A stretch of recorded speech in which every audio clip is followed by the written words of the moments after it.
Welcome back সবাইকে ভৌতিক কিন্তু বাস্তবে ফোর্থ এপিসোডে। আজকের এই ভিডিওটি অনেক দিন পরে আসে, প্রায় 1 মাস পরে। তার কারণ আমি একটু ব্যস্ত থাকার কারণে ভিডিও রেকর্ডিং করা হয়। সেই জন্যে বেশি কথা না বাড়িয়ে সোজা আমরা গল্পের দিকে যাই। সত্যি কথা বলতে আমার জীবনে ভৌতিক ব্যাপারে বরাবরই একটা তাচ্ছিল্য ছিল। ডাইনিয়ান, ভূতপ্রেত সব কিছুই ছিল আমার কাছে এই গল্প কিংবা লোককথা। সায়েন্সের স্টুডেন্ট হওয়ার কারণে এইসব আমি কিছুই বিশ্বাস করতাম। কিন্তু আজ এত বছর পর এই কথা লিখতে গিয়ে আমার হাত কাঁপছে, কারণ যা কিছু আমি নিজের চোখে দেখেছি সেসব যদি না দেখতাম তো ভালোই হতো। সেবার কলকাতা থেকে পোস্টিং হলো মজর গ্রামের এক প্রাইমারি স্কুলে, একদম গ্রাম বাংলার মতো গ্রাম। 2012 সাল। মোবাইল নেটওয়ার্ক ঠিকঠাক তখন চলতো না। স্কুলে পৌঁছতে বিকেল গড়িয়ে গিয়েছে। এরপর আমাকে নিয়ে যাওয়া হলো গেস্ট হাউস, এক পুরনো ফাঁকা দোতলা বাড়ি। বাড়িটার পাশেই বিশাল আকৃতির এক বটগাছ দাঁড়িয়ে।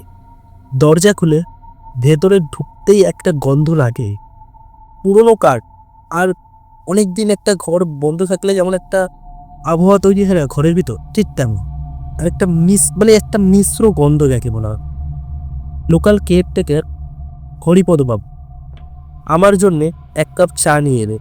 তিনি বললেন, বাবু শুধু একটা কথা মনে রাখবেন, সন্ধ্যার পর ওই বটগাছের ধারে যাবেন না, এখানে অনেক কেলেঙ্কারি ঘটে আছে।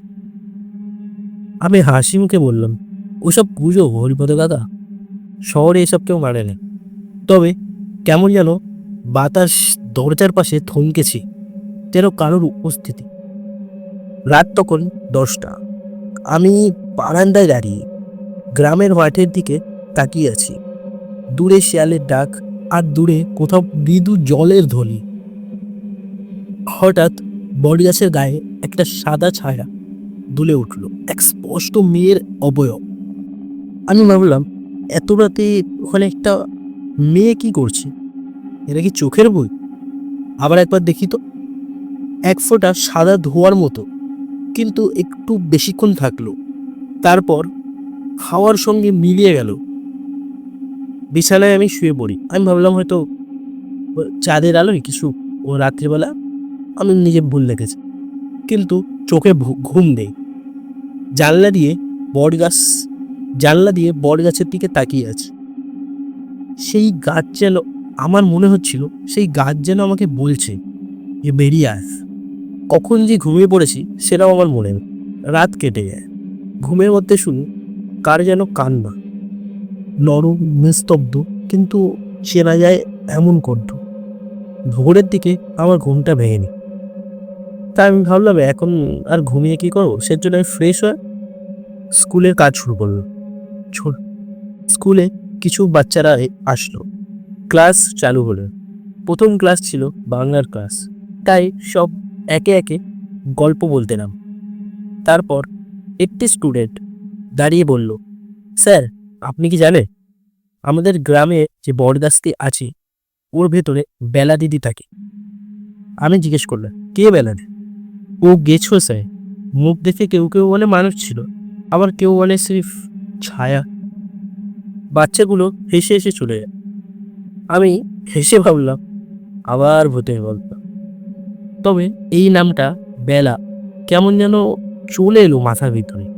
রাতে ঘুমটা তেমন খুব একটা ভালো হয়নি, কারণ নতুন জায়গা, নতুন পরিবেশ হওয়ার কারণে তো একটা ঘুম খুলে ভোর ভোর করে আমার ঘুমটা ভেঙে গেল। জানালা দিয়ে বাইরে তাকিয়ে দেখি দূরে কুয়াশা ঢাকা মাঠ, তার পেছনে গাছগাছালির সারি, সেই সঙ্গে আবারও অদ্ভুত একটা গন্ধ, যেন অনেক পুরনো কিছু। বেরিয়ে পড়লাম স্কুলের দিকে। পথে রাস্তার ধারে এক ঝাঁক ছেলে মেয়েরা আমায় দেখে হাসছে। সবার মাঝে কৌতূহল, শহর থেকে নতুন মাস্টারমশাই এসেছে। স্কুলের পাশে দাঁড়িয়ে থাকা বয়স্ক হরিপদ কাকা হাসি মুখে ডাকলে, বাবু কেমন ঘুম হলো? ও বাড়িতে রাতকালে কিন্তু অনেক কিছু ঘটে। আমি একটু হেসে উড়ে দিলাম ওনার কথা। তবু কেমন যেন হরিপদ কাকার চোখে একরকম সতর্কতা লক্ষ্য করলাম। পড়ার ফাঁকে এক ছাত্রীর নাম ধরল, প্রিয়া। সে একটু লাজুক, কিন্তু তার চোখে যেন কিছু লুকোনো কথা ফেরাফেরি করছে। প্রিয়া আমাকে বলল, আপনি রাতের বেলায় গাছের কাছাকাছি গিয়েছিলেন স্যার? আমি বললাম, না, কেন প্রশ্ন করছো? ওখানে থাকা যায় না স্যার, সবাই বলে, গ্রামের লোকেরা বলেন বেলা দিদি রাগ করেন ওখানে থাকি। আমি জিজ্ঞেস করলাম, বেলা দিদি সে কে? ও তারপর আর কিছু বলল না। আমি কৌতূহলবশত ভাবলাম জিজ্ঞেস করল, তারপর ভাবলাম বাচ্চাদের কাছ থেকে কি আর জানতে পারব, তাই আর কিছু জিজ্ঞেস করলো। দেরি না করেই স্কুল থেকে ফিরে গেলাম গেস্ট হাউসে। বাড়ির পুরনো দরজার কাছে পড়েছিল একটা ছোট্ট বক্স। বাক্সটা খুলতেই দেখি ভেতরে একটা কাঠের চিরুনি আর হলুদ হয়ে যাওয়া ছিটে কাপড় আর একটি ডায়েরি রাখা আছে ওই অব্দি। ডায়েরির উপরে লেখা বেলা। ডায়েরির পাতাগুলো ছেঁড়া, কয়েকটি শব্দ বোঝা যাচ্ছে, প্রতিশোধ, বিশ্বাসঘাতক, আমার আত্মা মুক্তি চায়। বুকে একটা শীতল তরঙ্গ জেগে ওঠে। আমি ভাবলাম, এটি কার ডায়েরি? রাতে গ্রামের বাজার ঘোরার আছিলাই বেরাবা। বাজারে লোকজন নিলি, কিন্তু মাঝে মাঝে আমার দিকে অন্যরকম দৃষ্টিতে সবাই তাকাচ্ছে। বাজার থেকে ফেরার সময় সেই বটগাছের পাশ থেকেই যেতে হলো অবত। গাছটা এখনো অদ্ভুত অন্ধকারে ঢাকা। বাতাস হঠাৎই যেন থমকে আছে। গাছের ছায়ায় দাঁড়িয়ে থাকাকালীন উপলব্ধি করলাম কারণ নিঃশ্বাস আমার গলার কাছে এসে ঠেকছে। খড়বড়িয়ে হেঁটে বাড়ি ফিরলাম। রাতটা আমার আতঙ্কেই কাটল। পরদিন সকালে গ্রামের পুজোর ঠাকুরমশাইয়ের কাছে গেলাম। তিনি উপদেশ দিলেন, যাই দেখি না কেন পুরনো পাপ খোঁজার চেষ্টা না করাই ভালো। ফিরে আসার সময় প্রত্যেকের চোখে দেখলাম শঙ্কার ছায়া। আমি যেন অজান্তেই কিছু নিষিদ্ধ জায়গায় ঢুকে পড়েছি। রাত নামার পর গ্রামের নিস্তবতা যেন আরও ঘনীভূত হয়ে পড়ে। অতিথিশালার জানালার উপরে বিশাল বটগাছটি কালো ছায়া হয়ে দুলছে। আমিও মশারি টাঙিয়ে শুয়ে পড়ল। তবু ঘুম আসছেন। মনে বারবার ভেসে আসছে বেলার ডায়েরির ক্ষুদ্র ক্ষুদ্র লেখা আর গ্রামের মানুষের কানাকানে। হঠাৎ একটা ঝোড়া বাতাস এসে জানলার পাল্লাগুলো দুলিয়ে দিয়ে গেল। মনে হলো কে যেন বাড়ির বারান্দায় ধীরে ধীরে হাঁটছে। বুক ধরপড় করতে লাগে, কারণ এবার স্পষ্ট পায়ের শব্দ শুনতে পাচ্ছি। নরম কিন্তু ভারী, মনে হচ্ছে যেন কেউ পা ঘেঁষে ঘেঁষে চলছে। জানালার কাছে কুয়াশার মতন ছায়া ভেসে উঠল। ঘরও অন্ধকার, কিন্তু সেই কাছে সাদা অবয়ব স্পষ্ট দেখা যাচ্ছে। এক নারী মূর্তির ছায়া, লম্বা চুল, ধবধবে শাড়ি, কিন্তু মুখ স্পষ্ট নয়। হঠাৎ করেই ঘরের বাতাস কেমন ঠান্ডা হয়ে উঠল। মনে হলো সেই ছায়ার থেকে একটি প্রশান্ত অথচ করুণ শব্দ ভেসে আসছে। শরীর অবশ হতে লাগলো। চোখের সামনে সবকিছু কেমন ঘোলাতে হতে লাগলো। আমি চিৎকার করতে পারলাম না, কেবল হতভম্ব হয়ে ওই ছায়া মূর্তিটিকে দেখতে লাগলাম। আর তারপরে জ্ঞান হারিয়েছে। সকালে হঠাৎ জ্ঞান ফিরল। বিছানার দরজায় তালা দেওয়া, ঘরে কেউ নেই, কিন্তু জানালায় হাতের ছাপ গভীরভাবে ফুটে আছে, যা আমি কিছুতেই করিনি। সেদিন সারা দিনটাই আতঙ্কিত কেটে গেল। কারোর সঙ্গে এই অভিজ্ঞতা ভাগ করে নেওয়ার সাহস হলো না। হরিপদ কাকা এসে জিজ্ঞেস করলো, রাতে কি সব কিছু ঠিক ছিল বাবু?